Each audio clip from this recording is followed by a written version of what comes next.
Great Depression, millions of Americans unemployed, families struggling to survive, and in the darkest corners of the country, people did something unimaginable. They danced. Not for fun, not for fame, but to survive. Some danced for hours, some for days, some danced themselves to death.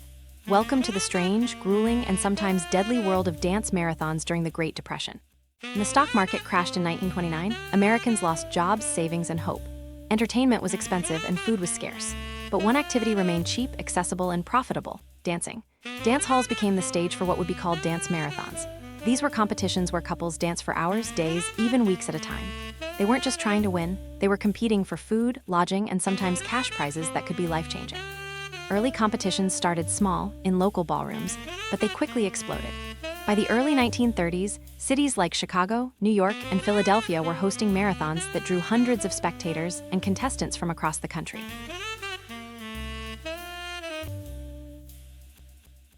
Rules were simple: dance continuously.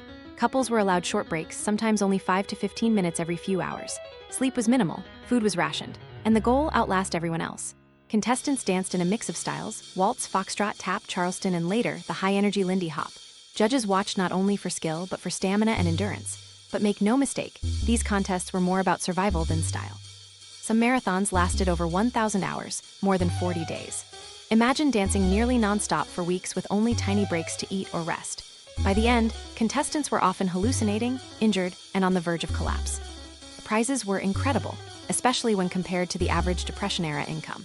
For context, in 1933, the median U.S. household income was about $1,550, roughly $33,000 in today's money.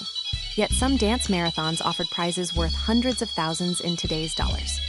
For example, smaller local competitions in 1930 offered prizes of about $500, which would be roughly $10,000 today. By 1931, larger city events, sometimes sponsored by celebrities like Jack Dempsey, offered $1,500, around $30,000 in modern terms. In 1934, during the so-called golden age of dance marathons, prizes could reach $5,000 or $110,000 today for competitions that lasted 30 to 50 days. And by 1937, the biggest endurance events at Madison Square Garden or the Chicago Armory offered prizes as high as $10,000, which would be equivalent to roughly $230,000 today. For someone unemployed and desperate, even a modest prize could feed a family for months. And the bigger the prize, the longer the marathon, and the higher the risk. Some contestants danced for over 70 days, risking exhaustion, injury, or worse.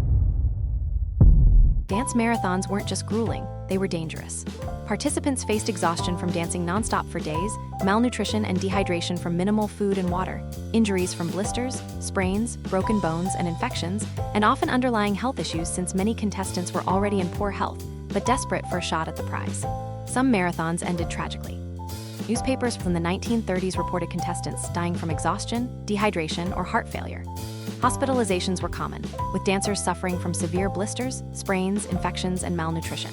Yet, despite the dangers, thousands lined up to compete because the prizes, ranging from a few hundred to tens of thousands of dollars in today's money, could mean the difference between survival and starvation. Some dance marathons reach levels of endurance that are almost unimaginable today. Contests could last weeks, sometimes more than 1,500 hours, or over 62 days of nearly nonstop dancing. Breaks for sleep or food were minimal, often just 5 to 15 minutes every few hours, and some participants reported hallucinations, tremors, and collapsing mid-dance. In the longest marathons, couples sometimes danced 23 hours a day, resting for only a brief hour each night. Some record-breaking marathons offered life-changing rewards. The largest cash prize reached about $10,000, roughly $230,000 today, while smaller contests still offered enough to support a family for months. Stay in the competition, some couples danced in a slow, shuffling style to conserve energy, while others risked high-energy moves to impress judges. In certain marathons, only a handful of the original hundreds of contestants made it to the final week, highlighting just how grueling and dangerous these competitions were. Other extreme feats included dancing through illness, enduring blisters so severe they drew blood, and pushing through sheer exhaustion that led to hallucinations. These contests became a national spectacle, drawing huge crowds who paid admission to watch human endurance and desperation pushed to the absolute limit. In short, these marathons were a grueling, dangerous, and dramatic testament to human resilience, showing just how far people were willing to go for a chance to survive during the Great Depression. Dance marathons also shaped American culture. Styles evolved rapidly. Charleston and foxtrot dominated the early competitions. Later, Lindy Hop and swing emerged in Harlem's Savoy Ballroom, introducing aerial moves and improvisation. Tap dancing became a popular solo performance for showmanship. These competitions weren't just survival, they were creative, athletic, and inspiring. Many dancers gained fame, later joining Broadway, Hollywood musicals, and influencing the swing era of the 1940s. Dance marathons were a national phenomenon. Radio broadcasts, newspaper coverage, and later film captured every twist, fall, and triumph. Spectators paid admission to watch, sometimes just for the thrill of seeing exhaustion and endurance pushed to the limit. Some marathons even offered extra perks, like food, lodging, and small fame. For desperate Americans during the Great Depression, a few days on the dance floor could mean the difference between starvation and survival. Dance marathons may seem shocking today. The idea of risking your life for weeks just for a chance at survival feels extreme. But they tell a powerful story of human resilience, creativity, and desperation during one of America's darkest periods. They also left a cultural mark. Many moves and styles that originated in these marathons, like the Lindy Hop, remain iconic in American dance history.